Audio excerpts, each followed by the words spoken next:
కష్టకాలంలో ఉన్నప్పుడు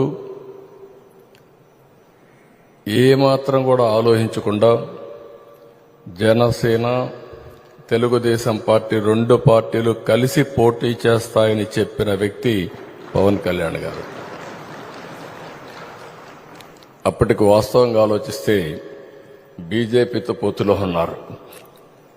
మళ్ళా అక్కడ ఒక మాట చెప్పాడు, నేను బీజేపీతో పొత్తుంది, వ్యతిరేక ఓటు చేయడానికి వీలు లేదు, కాబట్టి పొత్తు మాత్రం తెలుగుదేశంతో ఉంటుంది, బీజేపీని కూడా ఒప్పించి అలయన్స్ లేకి తెస్తామని చెప్పిన వ్యక్తి పవన్ కళ్యాణ్ గారు.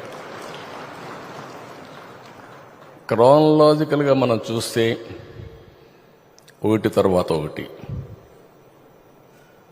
మేమిద్దరం చూశాం, ఒకే ఆలోచన చేశాం. ప్రజలు గెలవాలి,